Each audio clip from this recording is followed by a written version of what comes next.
Have you ever had a moment where something seemed off, but you just brushed it aside? A fleeting feeling, a shiver down your spine, something that told you to look twice, but you didn't? I've always been a skeptic when it comes to ghosts and the supernatural. Stories of haunted houses, eerie whispers in the night. They were just tales to me, amusing stories meant to give us a thrill. But all of that changed during my first year of university. What I thought would be an ordinary, even memorable military training experience turned into a nightmare that haunts me to this day. When I first heard about mandatory military training, I thought it would be a memorable experience, something to laugh about with friends years later. I imagined the camaraderie, the challenges, and the stories we'd share. Tales of running drills under the scorching sun and laughing about our mishaps. But what actually happened is something that has haunted me ever since. Let me take you back to my first year of university, where my brush with the supernatural turned my world upside down and shook my beliefs to their core. It all started on a seemingly normal day. I had just joined the military training program, barely a week into my freshman year. We were all called to the courtyard to receive our uniforms.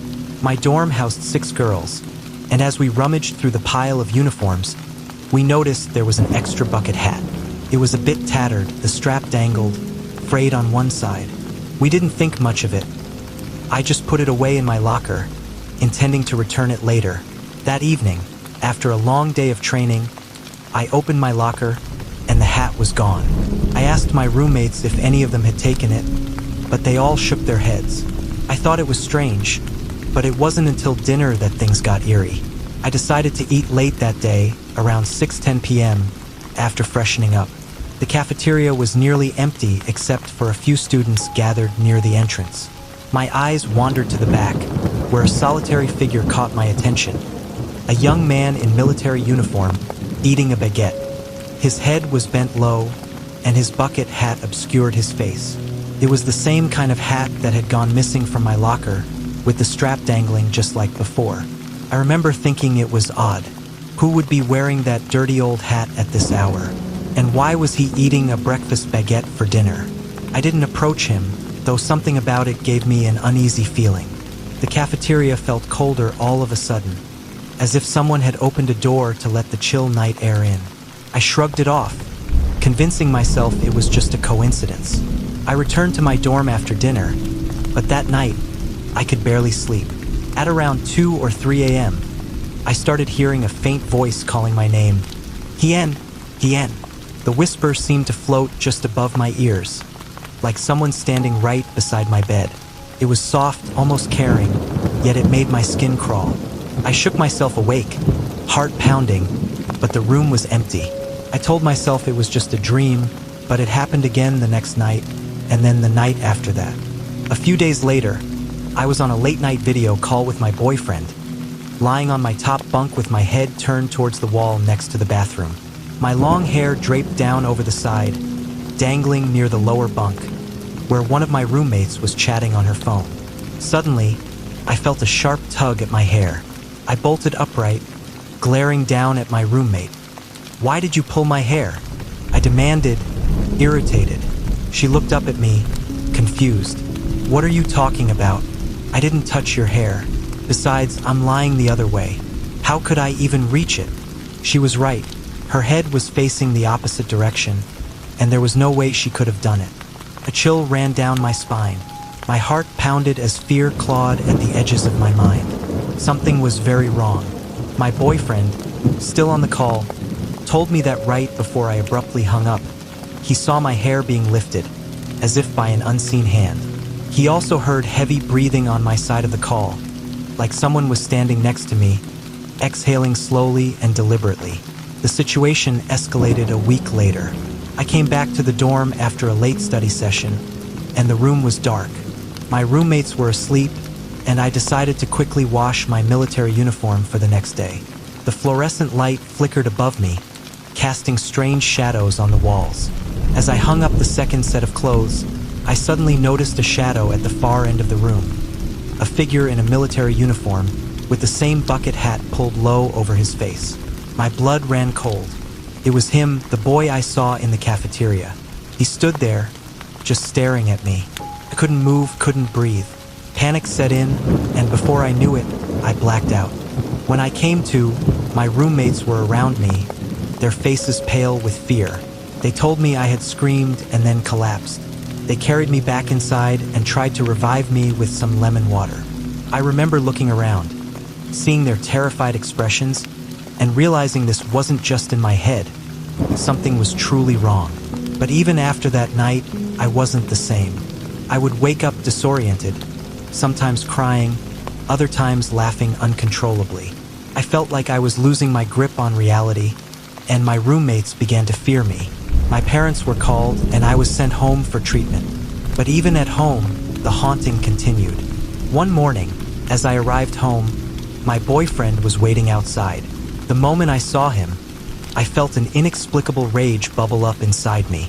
My hands shook, my vision blurred, and before I knew it, I was screaming at him, cursing and lashing out in ways I couldn't control.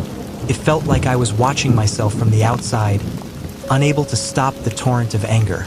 My family was terrified, and my boyfriend's face reflected a deep sadness and confusion. At night, I could feel hands caressing my neck, sometimes softly, sometimes squeezing. I scratched at my neck until it bled, trying to get rid of the feeling. Desperate, my boyfriend's mother, who knew a bit about spiritual matters, took me to a shaman. The moment the shaman saw me, he said, "You've been followed for a long time, haven't you?" He explained that a spirit, a young soldier who had died heartbroken near my home, had taken a liking to me.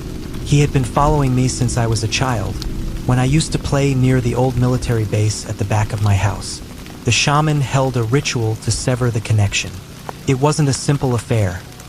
Candles flickered, incense filled the air, and I felt the weight of countless eyes on me, even though only a few people were present. He told me the spirit had died by suicide after learning that his fiancée had married someone else. His sorrow had trapped him in this world, and he latched onto me, drawn to my presence. The ritual was intense, and I felt my body convulsing as if something was being ripped away from me. I felt an overwhelming pressure, as if invisible hands were trying to keep their grip on me, not wanting to let go. When it was finally over, I felt an overwhelming sense of sadness, as if I had lost someone close to me. But over the next few weeks, the haunting stopped. The whispers faded, and I was finally able to sleep through the night. To this day, I still feel a pang of sadness when I think about that soldier. Wherever he is, I hope he's found peace. Sometimes, on quiet nights, I still think I can feel his presence. Just a soft breeze or a fleeting shadow out of the corner of my eye. I wonder if he's still watching, but now I choose to believe he's protecting me, rather than haunting me. Since then, I've found myself drawn to researching spirits and lost souls, curious about the thin line between our world and theirs. I started visiting old places, reading stories about people who had similar encounters. It was almost like I wanted to understand why it happened to me. I've spoken to many people who've experienced things that cannot be explained, and I've come to understand that the spirit world isn't just a collection of scary stories. It's filled with souls looking for closure, for comfort, or simply for a connection. And perhaps, in a strange way, my encounter gave me a sense of empathy I never knew I had. There was one particular story that stayed with me. A woman who had been visited by the spirit of her grandmother every night until she finally decided to return to her grandmother's hometown to pay her respects. It was as if the spirit was asking for something unfinished, something that needed attention. I remember sitting with this woman, listening to her recount her story, and feeling an overwhelming sense of connection. We were strangers, but in that moment, our shared experiences made us family. The soldier, in his own way, was also looking for closure. Perhaps he never truly knew peace, and seeing me, a young girl playing happily, made him yearn for the happiness he lost. It's a sad thought, but one that brings a strange sort of comfort. I've even returned to the old military base where he first attached himself to me. Standing there, I closed my eyes and whispered a quiet prayer, hoping that wherever he was, he would find his way home. The wind rustled the leaves, and I swear I felt a gentle touch on my shoulder, a gesture of gratitude, or perhaps a final goodbye. Thank you for listening to my story. If If you enjoyed this tale or found it intriguing, please don't forget to like this video and subscribe to my channel for more stories like this. Your support means a lot, and I can't wait to share more with you. See you in the next video.